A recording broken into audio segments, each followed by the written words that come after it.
সমস্ত প্রশংসা ওই আল্লাহ সুবহানাহু ওয়া তাআলার জন্য, যিনি আমাদেরকে মুহররম মাসের প্রথম জুমায় পঞ্চম দিবসে হিজরি নববর্ষের প্রথম মাসে আমাদেরকে উপস্থিত করে দিলেন। আমরা সেই মহান রব্বুল আলামিনের দরবারে উচ্চ স্বরে দিল থেকে শুকরিয়া আদায় করি। আলহামদুলিল্লাহ। রব্বানা লাকাল হামদ হামদান কাসীরান তাইয়িবান মুবারাকান ফীহ। ইয়া রব লাকাল হামদ কামা ইয়ানবাগি লিজালালি ওয়াজহিকা ওয়া আযীমি সুলতানিক। সম্মানিত ভাইরা আমার, আরবি মাসের হিজরি বর্ষের প্রথম মাস, বছরের প্রথম মাস, আজকে পঞ্চম দিন মুহররমের। আল্লাহ রাব্বুল আলামিন কুরআনুল কারীমে সূরা তাওবার 36 নম্বর আয়াতে বলেন, ইন্না ইদ্দাতা শুহুরি ইনদাল্লাহি 12 শাহরান ফি কিতাবিল্লাহ ইয়াওমা খালাকাস সামাওয়াতি ওয়াল আরদা মিনহা আরবাআতুন হুরুম। আসমান আর জমিন যেদিন থেকে আমি আল্লাহ রাব্বুল আলামিন সৃষ্টি করেছি, গণনা হিসেবে সেদিন থেকে মাস রাখছি 12টি। তাহলে আসমান আর জমিন যেদিন থেকে সৃষ্টি করা হলো, সেদিন থেকে গণনা অনুযায়ী মাস কয়টা? 12টা। হিজরি বর্ষ গোনা হয় 622 খ্রিস্টাব্দে। আল্লাহ নবী মুহাম্মদ রাসূলুল্লাহ সাল্লাল্লাহু আলাইহি সাল্লাম হিজরত করে যে মদিনায় গেছেন, সেখান থেকে আছে হিজরি বর্ষের গণনা শুরু হয়। তাহলে 1446 হিজরি চলতেছে। এটা হচ্ছে 1446 হিজরি চলতেছে, আর বাংলা চলতেছে 1431, আর আরবি হিজরি চলতেছে 1446 হিজরি চলতেছে।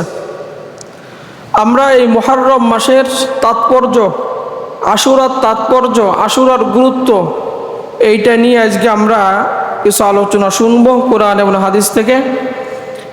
আশুরার কি আমল আছে আমরা সেইটাও শুনবো ইনশাআল্লাহ। তাহলে আল্লাহ রব্বুল আলামিন কুরআনুল হাকিমের মধ্যে বলেন, যেদিন থেকে আমি রব্বুল আলামিন আসমান আর জমিন সৃষ্টি করছি, সেদিন থেকে গণনা হিসেবে মাস রাখছি 12টি।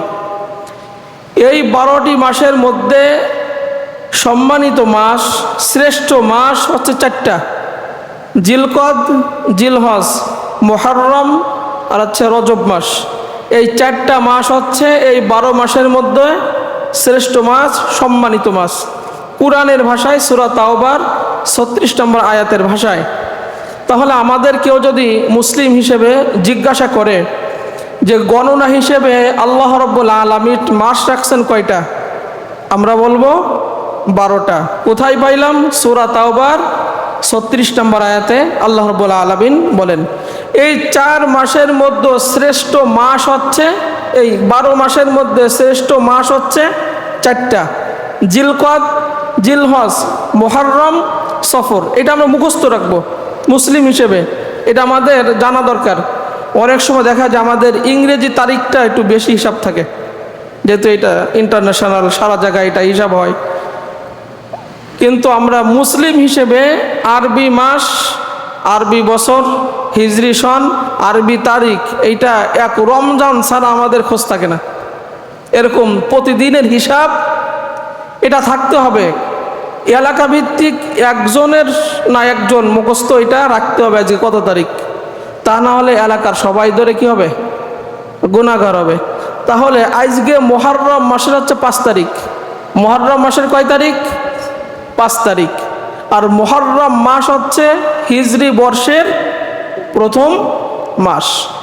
তাহলে গণনা হিসেবে আল্লাহ রাব্বুল আলামিন মাস রাখছেন 12টা। আমরা সে 12টার নাম একটু শুনে নিই। মুহররম, সফর, রবিউল আউয়াল, রবিউল সানি, জমাদিউল আউয়াল, জমাদিউল সানি, রজব, শাবান, রমজান, শাওয়াল, জিলকদ, জিলহজ। গুনছেন কয়টা হয়েছে? 12টা হয়েছে না? এটা আমরা অনেকে, এটা কিন্তু আমরা বলতে পারি না। অনেকে আমরা এটা বলতে পারি না। জানুয়ারি ফেব্রুয়ারি থেকে ডিসেম্বর পর্যন্ত সবার মুখস্থ থাকে, কিন্তু আরবি যে মাসের নামগুলা, আরবি দিনের নামগুলা, এটা আমাদের অনেকের মুখস্থ থাকে না। এজন্য আমরা এটা একটু কষ্ট হলেও কিছু কিছু বেসিক বিষয় আছে, এটা আমরা মুখস্থ রাখবো। তাহলে হিজরি বর্ষের প্রথম মাস হচ্ছে মুহররম, আর শেষ মাস হচ্ছে জিলহজ। আমরা অনেকে এই রমজান মনে করি, এটা করব না।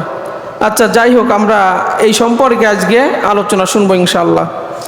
তাহলে এই 12 মাসের মধ্যে আল্লাহ রাব্বুল আলামিনের কাছে শ্রেষ্ঠ সম্মানিত মাস কয়টা? 4টা, জিলকদ, জিলহজ, মুহররম, সফর। এই 4 মাসের মধ্যে আল্লাহ রাব্বুল আলামিন বলেন আমার মাস হচ্ছে একটা। এই 12 মাসের মধ্যে 4টা শ্রেষ্ঠ মাস, আর এই শ্রেষ্ঠ মাসের মধ্যে আল্লাহর মাস হচ্ছে একটা, সেইটা হচ্ছে মুহররম। যদি আপনাদেরকে প্রশ্ন করে যে আল্লাহর মাস কোনটা, আপনি সেইটা বলবেন মুহররম। এটাকে বলা হয় শাহরুল্লাহ, আল্লাহর মাস। মুহররম হচ্ছে আল্লাহর মাস। তাহলে আমরা আরেকটা জিনিস জানলাম যে মুহররম মাস হচ্ছে আল্লাহর নাম। এই মুহররম মাসের সাথে, আশুরার সাথে ইসলামের অনেক ইতিহাস জড়িত, অনেক ঐতিহাসিক ঘটনা জড়িত। এইটা যুগ যুগ থেকে আল্লাহ রাব্বুল আলামিন এই আশুরার, আরেকটা জিনিস আমরা এর মধ্যে বলে রাখি, এই যে আশুরা আমরা বলি, আশারুন মানে হচ্ছে 10, আশারুন মানে 10, আশারুন থেকে হচ্ছে আশুরা। আশুরা হচ্ছে মুহররম মাসের 10 তারিখকে বলা হয় আশুরা। মুহররম মাসের 10 তারিখকে কি বলা হয়? আশুরার দিবস। এই আশুরার দিবস, মুহররমের 10 তারিখ আশুরার দিবসের সাথে ইসলামের অনেক ইতিহাস জড়িত আছে। আমরা আজকে সেইগুলো শুনবো কিছু কিছু, এবং এই আশুরার দিবসে কি আমল আছে সেইগুলো আমরা শুনবো ইনশাআল্লাহ। তাহলে আল্লাহ রাব্বুল আলামিনের মাস হচ্ছে মুহররম মাস। এই মাসটা এতটা সম্মানিত, যেহেতু আল্লাহর মাস, কাফেররাও এই মাসকে এতটা সম্মান এবং শ্রদ্ধা করত। এই মাসে কাফেররা পর্যন্ত অন্যায় করতো না, পাপাচার করতো না, যুদ্ধ বিগ্রহ করতো না, গালিগালাজ করতো না, কেউ কাউকে মারা ধরাও করতো না। মানে কোনো অন্যায় কাজ, ফায়সা কাজ, যুদ্ধ বিগ্রহ তারা কোনো কিছু করতো না। এই মুহররম মাসকে তারা এতটা সম্মান করত। এমনকি তারা এই মাসে সম্মানার্থে তারা এই 10ই মুহররমে রোজাও রাখতো। নবীও সেই সময় রোজা রাখছেন। সামনে আমরা বিস্তারিত আমলগুলো বলবো। তাহলে কতটা সম্মান, কতটা শ্রদ্ধা। যেরকম আমাদের হ্যাপি নিউ ইয়ার যখন আমরা পালন করি, 31st নাইট যখন আমরা পালন করি, বিগত বছরের গ্লানি ভুলে নতুন বছরের সূচনাটা আমরা ভালো করে করতে চাই। কিন্তু মুসলিম হিসেবে আমাদের হিজরি নববর্ষ হচ্ছে আপনার জিলহজের শেষ দিন, মুহররমের প্রথম। কিন্তু আমরা সেইটা করি না যে বিগত একটা বছর আমার মাস থেকে আল্লাহ রাব্বুল আলামিন নিয়ে গেলেন, মুসলিম হিসেবে আমার এই মুহররম মাস শুরু হয়েছে, এইটা আল্লাহর মাস।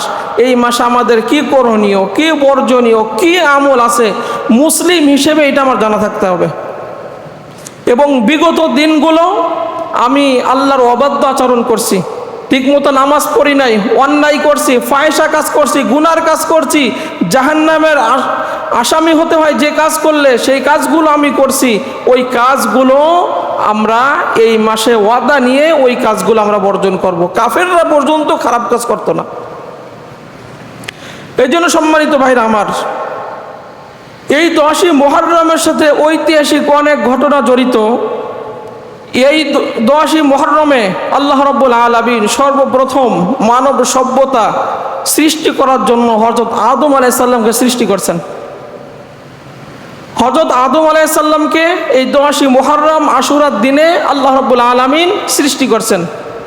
আল্লাহ রাব্বুল আলামিন জান্নাত থেকে জায়গা দিলেন এবং বললেন গাছের কাছে যাওয়া যাবে না, ফল খাওয়া যাবে না। তিনি ভুল করে স্বামী স্ত্রী দুইজনে ফল খেয়ে জান্নাত থেকে বের হয়ে দুনিয়াতে আসছে।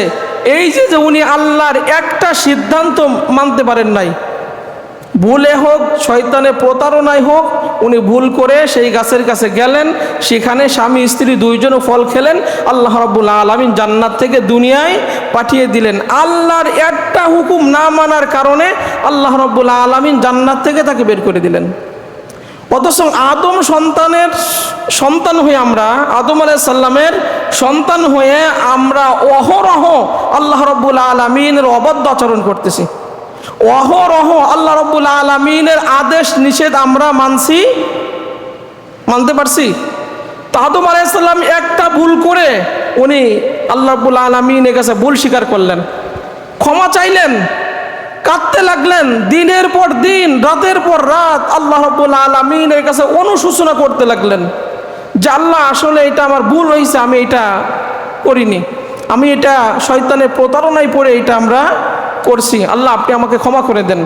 আল্লাহ রাব্বুল আলামিন তার ওই অনুশোচনায় এতটা সন্তুষ্ট হলেন যে আল্লাহ নিজে হযরত আদম আলাইহিস সালামকে একটা দোয়া শিখালেন। কুরআন বলছে ফাতালাক্কা আদামু মির রাব্বিহি কালিমাতিন ফাতাবা আলাই, আমি আদমকে একটা কালেমা শিখালাম, একটা দোয়া শিখালাম, যে দোয়া আমি রব্বুল আলামিন শিখানোর কারণে আদম আলাইহিস সালাম আমার কাছে ওই দোয়া পড়ে তওবা করছে। সূরা বাকারায় আল্লাহ রাব্বুল আলামিন বলতেছেন ফাতালাক্কা আদামু, আমি আদম আলাইহিস সালামকে একটা দোয়া শিখালাম, একটা কালেমা শিখালাম, যে তুমি এই কালেমা পড়ে আমি রব্বুল আলামিনের কাছে তাওবা করো। হযরত আদম আলাইহিস সালাম সেই দোয়া পড়লেন, যেটা আল্লাহ রাব্বুল আলামিন সূরা আরাফে লিখে দিয়েছেন যে রব্বানা যালামনা আনফুসানা ওয়া ইল্লাম তাগফির লানা ওয়া তারহামনা লানাকুনান্না মিনাল খাসিরিন। আল্লাহ আমি আমার নিজের নফসের প্রতি জুলুম করছি, অন্যায় অবিচার করছি, আপনার আদেশ আমি মানতে পারি নাই, আপনার নিষিদ্ধ জায়গায় আমি সেখানে গিয়েছি, ফল খেয়েছি। আল্লাহ এটা আমি নিজের নফসের প্রতি আমি জুলুম করছি। আল্লাহ আপনি যদি আমাকে ক্ষমা না করেন তাহলে আমি ক্ষতিগ্রস্ত হয়ে যাব। আল্লাহ নিজে হযরত আদম আলাইহিস সালামকে শিখালেন। আর আল্লাহ রাব্বুল আলামিনের শিখানো দোয়া পড়ে আদম আলাইহিস সালাম যখন অনুশোচনা করে আল্লাহর কাছে তওবা করলেন, এই 10ই মুহররম আশুরার দিবসে আল্লাহ রাব্বুল আলামিন আদম আলাইহিস সালামকে মাফ করে দিলেন। তাহলে এখান থেকে শিক্ষা হলো আমার আপনার জীবনে এই আগামী বুধবার 17 তারিখ 10ই মুহররম আশুরার দিবসে আপনি রব্বুল আলামিনের কাছে হযরত আদম আলাইহিস সালামের শিখানো দোয়া পড়েন, রব্বানা যালামনা আনফুসানা ওয়া ইল্লাম তাগফির লানা ওয়া তারহামনা লানাকুনান্না মিনাল খাসিরিন। যে আল্লাহ আদম আলাইহিস সালাম তো একটা ভুল করছিল, আপনার নবী, আপনার প্রথম মানুষ দুনিয়ার, আল্লাহ তিনাকে আপনি যে দোয়া শিখিয়েছেন সেই দোয়া পড়ে আদম আলাইহিস সালামকে যদি আপনি আশুরার দিবসে 10ই মুহররমে মাফ করে দিতে পারেন, আমিও এই আশুরার দিবসে আপনার কাছে সেই শিখানো দোয়া পড়ছি, ও রব্বুল আলামিন আমার এই পর্যন্ত যত আমলনামায় গুনাহ আছে সব মাফ করে দেন। আল্লাহ রব্বুল আলামিন অবশ্যই আপনাকে মাফ করে দিবেন। প্রত্যেকটা জিনিস থেকে আমাদের শিক্ষা গ্রহণ করতে হবে, প্রত্যেকটা আয়াত থেকে, প্রত্যেকটা ঘটনা থেকে আমাদের শিক্ষা। এরপরে নূহ আলাইহিস সালামের প্লাবন, যেদিন নূহ আলাইহিস সালামকে এই মহাপ্লাবন থেকে আল্লাহ রাব্বুল আলামিন মুক্তি দিলেন, সেই দিনটাও ছিল 10ই মুহররম আশুরার দিবসে। নূহ আলাইহিস সালাম যখন আল্লাহর দাওয়াত দিতে লাগলেন, তার উম্মতরা তাকে পিটাইতে পিটাইতে মারতে মারতে অজ্ঞান বানাই দিছে। এক পর্যায়ে নূহ আলাইহিস সালাম দাওয়াত দিতে দিতে মানুষ যখন ইসলামের পথে আসলো না, আল্লাহর পথে আসলো না, উনি দেখলেন যে এইভাবে যদি হতে থাকে তাহলে দুনিয়ায় আল্লাহর নাম নেওয়ার মতো কেউ থাকবে না, আমার দাওয়াতে লোক আসছে না। উনি আল্লাহ রাব্বুল আলামিনের কাছে দোয়া করলেন, আল্লাহ রাব্বুল আলামিনের কাছে দোয়া করলেন যে আল্লাহ এই দুনিয়ায় যত কাফের আছে আল্লাহ আপনি সবাইকে ধ্বংস করে দেন, কারণ এরা যদি বেঁচে থাকে এরা যত সন্তান জন্ম দেবে সব কাফের হয়ে যাবে। এমনকি যারা টুকিটাকি ইসলামের পথে আছে, আপনার পথে আছে, এরা ওদের ধোঁকায় পড়ে এরাও ঈমান হারায়া ওরাও কাফের হয়ে যাবে। আল্লাহ রাব্বুল আলামিন নূহ আলাইহিস সালামের, ছোট্ট করে বলছি, নূহ আলাইহিস সালামের দোয়া আল্লাহ রাব্বুল আলামিন কবুল করে নিলেন। বললেন কিস্তি বানাও, নৌকা বানাও আমার চোখের সামনে। আল্লাহ ওহী নাজিল করলেন যে আমার চোখের সামনে তুমি নৌকা বানাও। জিবরাইলকে দিয়ে আল্লাহ রাব্বুল আলামিন দিলেন, তিনি নৌকা বানাতে লাগলেন, সবাই উপহাস করতে লাগলো। এক পর্যায়ে বানানো কমপ্লিট হয়ে গেল। আল্লাহ রাব্বুল আলামিন বললেন তাহলে নৌকায় সবাই জুড়াই জুড়াই ওঠো, আর যারা ঈমান আনছে তাদেরকেও উঠাও। আমরা সবাই জানি, সবাই তুচ্ছ তাচ্ছিল্য করতে লাগলো। নূহ আলাইহিস সালাম নৌকায় উঠলেন আর বললেন বিসমিল্লাহি মাজরেহা ওয়া মুরসাহা ইন্না রাব্বি লাগফুরুর রহিম। আমরা আল্লাহর নামে উঠছি, আল্লাহ রাব্বুল আলামিন আমাদের নিরাপদ স্থানে পৌঁছিয়ে দিবেন। বিশাল তুফান শুরু হয়ে গেল। উনি তাকিয়ে দেখলেন উনার ছেলে কিনান নৌকায় ওঠে নাই। উনি ডাক দিছেন ইয়া বুনাইয়ারকাম মা'ানা ওয়ালা তাকুম মা'আল কাফিরিন। ও আমার কলিজার টুকরা সন্তান, আজকে কাফেরদের সাথে তুমি থেকো না, কাফেরদের সাথে সম্পর্ক রেখো না, বন্ধুত্ব স্থাপন করো না। আল্লাহর আযাব থেকে আজকে কেউ বাঁচতে পারবে না। যদি বাঁচতে চাও ঈমান এনে আমার নৌকায় ওঠো। ছেলে বলল যে যতই তুফান আসুক না কেন পাহাড়ের উপরে আমি আশ্রয় নিব। এই দুই বাপ বিটার কথার মাঝখানে আল্লাহ রাব্বুল আলামিন বিশাল তুফান দিয়ে ওনাকে ডুবাই দিলেন।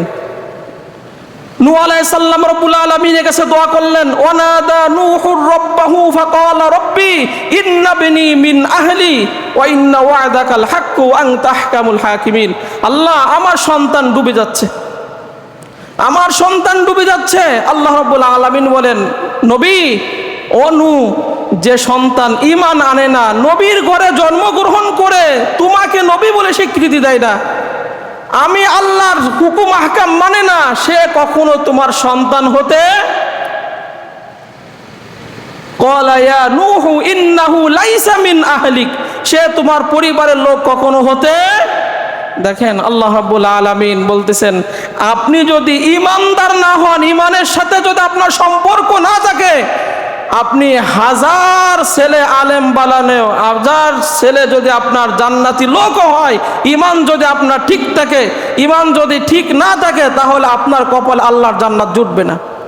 অনেকে আমরা চিন্তা করি ছেলে বড় আলেম বানাইছি, হাফেজ বানাইছি, নবীর ছেলে পর্যন্ত নবী তার ছেলেকে বাঁচাতে পারে নাই, নবী যেখানে। এই জন্য আমাদের প্রত্যেকের ঈমান ঠিক রাখতে হবে, শিরকের সাথে যেন আমাদের কোনো সম্পর্ক না থাকে। এই জন্য সম্মানিত ভাইরা আমার, এই মহাপ্লাবন থেকে আল্লাহ রাব্বুল আলামিন নূহ আলাইহিস সালামকে যেদিন মুক্তি দিলেন, সেই দিনটাও ছিল 10ই মুহররম, আশুরার দিন। কালেকশন করতে সময় দেবেন, আর এই বিষয়ে বলে দেবেন আপনি। আচ্ছা, এরপরে আল্লাহ রাব্বুল আলামিন নমরুদ যখন নিজেকে খোদা বলে দাবি করলো, ইব্রাহিম আলাইহিস সালাম প্রতিবাদ করলেন। এক পর্যায়ে ইব্রাহিম আলাইহিস সালামকেও আগুনে যেতে হলো। ইব্রাহিম আলাইহিস সালাম যতদিন আগুনের মধ্যে ছিলেন নিরাপদে, ইব্রাহিম আলাইহিস সালামকে যেদিন মুক্তি দিলেন আল্লাহ রাব্বুল আলামিন, সেই দিনটাও ছিল 10ই মুহররম, আশুরার দিন। তাহলে ইসলামের যত ঐতিহাসিক ঘটনা বলি, মুক্তির নাজাত, সব এই 10ই মুহররম, আশুরার সাথে সম্পৃক্ত। এরপরে আল্লাহ রাব্বুল আলামিন বলেন তাকিয়ে দেখো ইউনূস আলাইহিস সালামের দিকে, মাছের পেটে চলে গেল। আমি শুধু মূল কথাগুলো বলতেছি এটা বোঝানোর জন্য, এর মৌলিক বিষয়টা বলতেছি এটা বোঝানোর জন্য। মাছের পেটে চলে গেল, ইউনূস আলাইহিস সালাম রব্বুল আলামিনের কাছে দোয়া করলেন যে ইন্নী যালামতু নাফসি, আল্লাহ আমি আমার নিজের নফসের প্রতি জুলুম করছি, লা ইলাহা ইল্লা আনতা সুবহানাকা ইন্নী কুনতু মিনাজ জালিমিন। আল্লাহ আপনি ছাড়া কোনো মাবুদ নাই, আমি নিজের নফসের প্রতি জুলুম করে আমি আমার এলাকা ছেড়ে আমি পালাচ্ছিলাম, চলে যাচ্ছিলাম। আল্লাহ রাব্বুল আলামিন আপনি যদি আমাকে এই বিপদ থেকে উদ্ধার না করেন, উদ্ধার করার কেউ নাই। ওই অতল তলদেশ থেকে, গভীর তলদেশ থেকে, মাছের পেট থেকে আল্লাহ রাব্বুল আলামিন ইউনূস আলাইহিস সালামকে যেদিন বের করলেন, সেই দিনও ছিল 10ই মুহররম, আশুরার দিন। তাহলে আগামী 17 তারিখ বুধবার আশুরার দিবসে আপনাদের যার জীবনে যত জটিলতা আছে, যার জীবনে যত ব্যর্থতা আছে, যার যত সমস্যা আছে, আমি রব্বুল আলামিনের কাছে এক একটা বিষয় নিয়ে আল্লাহ আপনি নবীদের মুক্তি দিয়েছেন।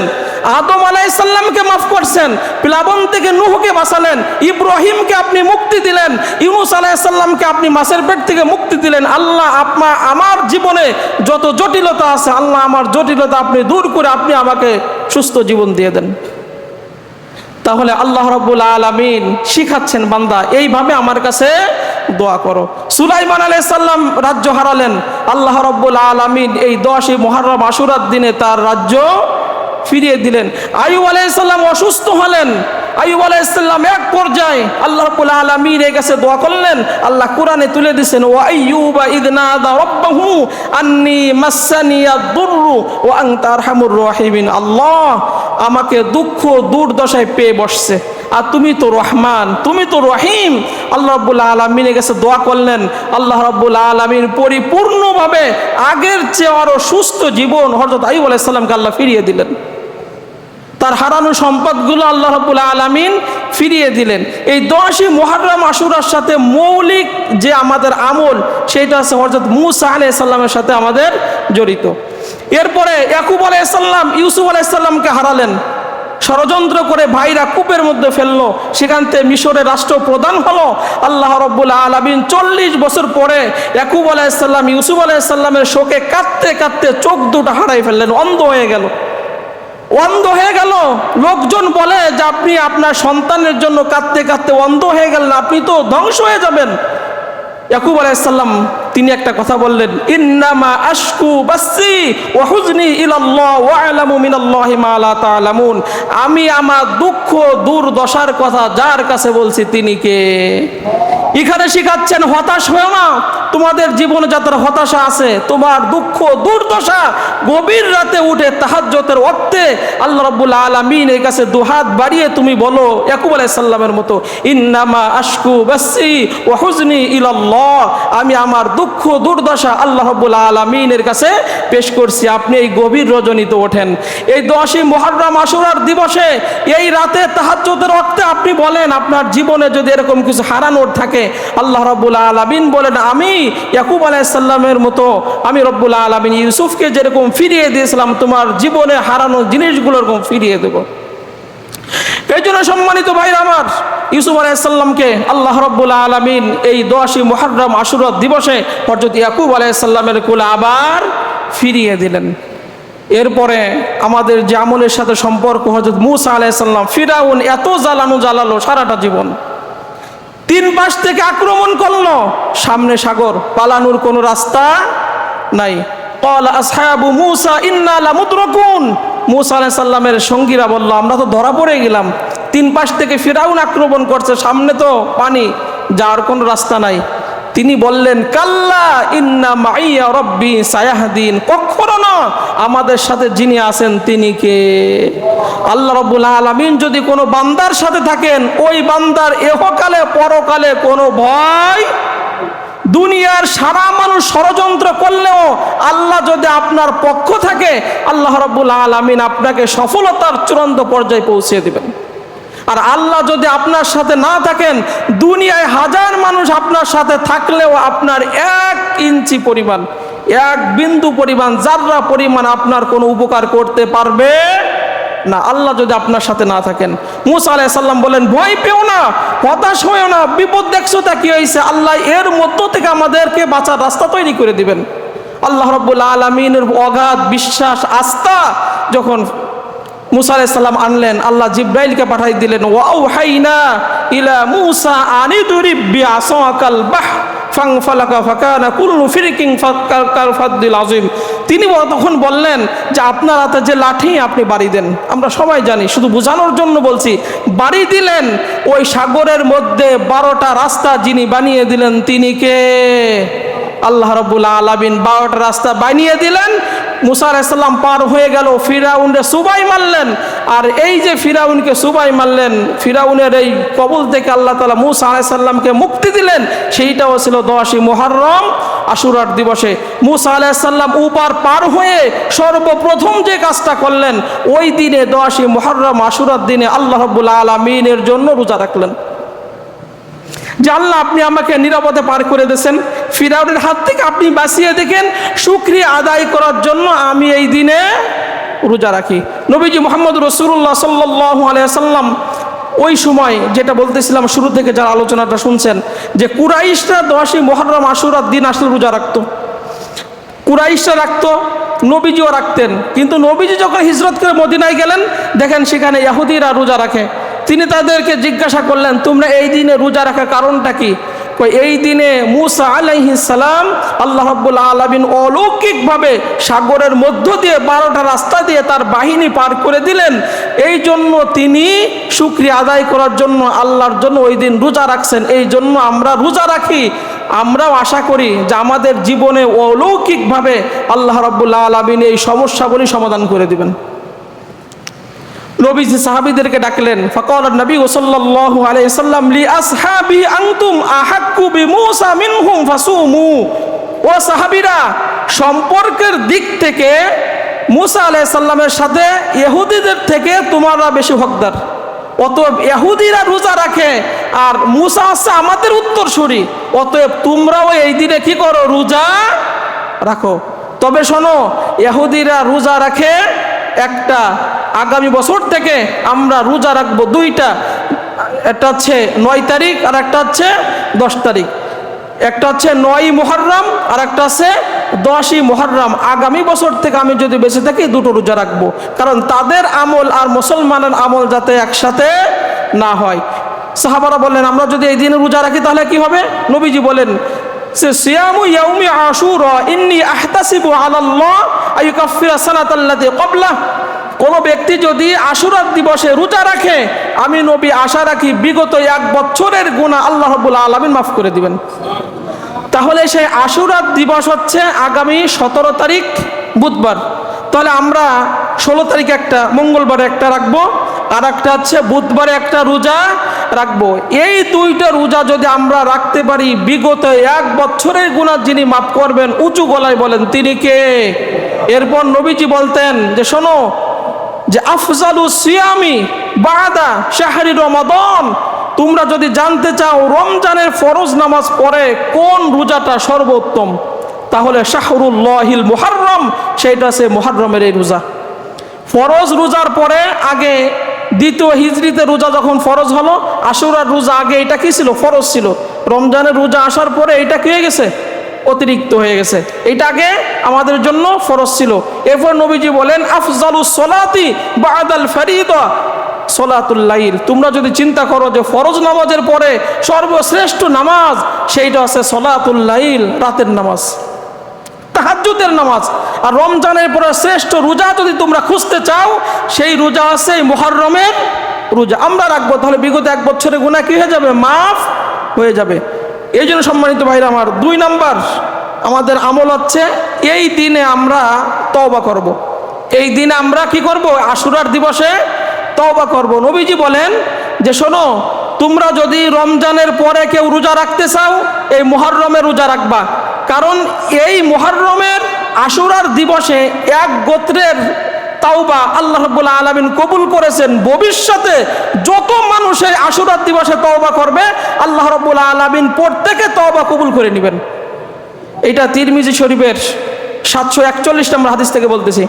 তাহলে এই আশুরার দিবসে কেউ যদি আল্লাহ রাব্বুল আলামিনের কাছে তওবা করে, আল্লাহ রাব্বুল আলামিন তার তওবা কবুল করবে। তাহলে আমরা আশুরার দিবসে বেশি বেশি তওবা করব। 3 নম্বর আমল হচ্ছে পরিবার পরিজন যারা আছে, এদেরকে আমরা ওই দিন একটু ভালো মন্দ রান্না করে খাবো, তাহলে সারা বছর আল্লাহ রাব্বুল আলামিন আপনার রিজিকের মধ্যে বরকত দিবেন। কাজ 3টা, যেহেতু সময় নাই সংক্ষেপে বলি। একটা আছে রোজা রাখবো। রোজা রাখলে আমরা 9 তারিখ 10 তারিখ, তার মানে আশুরার, আর ইংরেজি হচ্ছে 16 তারিখ 17 তারিখ, এই 2টা রোজা রাখবো। 1 বছরের গুনাহ কি হবে? মাফ হবে। আর সর্বশ্রেষ্ঠ রোজা হচ্ছে আশুরার রোজা। আর মুহররম মাস হচ্ছে আল্লাহর মাস। আর এই রোজা হবে কার জন্য? আল্লাহর জন্য। 2 নাম্বার আমল কইছি আমরা তওবা করব বেশি করে, মা বোনদেরকে বলে দিবেন। 3 নাম্বার ওই দিন ভালো বাজার করে পরিবার পরিজন যারা আছে তাদেরকে ভালো করে খাওয়াবো, তাহলে সারা বছর আল্লাহ রাব্বুল আলামিন আমাদেরকে রিজিকে বরকত দিবেন। আমি মসজিদের বিষয়ে কিছু কথা বলবো। আর এই আশুরার দিবস আমাদের জিনিস মনে রাখতে হবে, আল্লাহ বলেন ফালা তাজলিমু ফীহিন্না আনফুসাকুম, এই মুহররম মাসে কেউ নিজের নফসের প্রতি জুলুম করবে না, গুনার কাজ ছেড়ে দিতে হবে। যে যে গুনাহ করছেন গুনার কাজ ছেড়ে দিতে হবে। বেধর্মীদের সাথে আমাদের কোনো কাজের যাদের সম্পৃক্ততা না থাকে সেই দিকে আমাদের অ্যাবাউট করে চলতে হবে।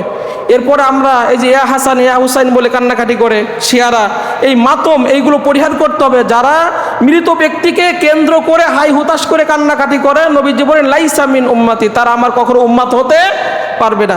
4 নাম্বার, আশুরার দিবসকে কারবালা মনে করা যাবে না। আমরা এটা আশুরার দিবস আসলেই কারবালা মনে করি, আশুরার সাথে কারবালার কোনো সম্পর্ক না। কারবালা একটা ঐতিহাসিক ঘটনা, একটা বেদনাদায়ক ঘটনা। নির্মমভাবে ইয়াজিদ হযরত হুসাইন রাদিয়াল্লাহু তাআলা আনহুর সপরিবারে নিহত করছেন, এটা আলাদা একটা বিষয়। কিন্তু আশুরার সাথে কারবালার আমরা কি করব না, আশুরাকে কারবালা মনে করব না। এই জন্য সম্মানিত ভাইরা আমার,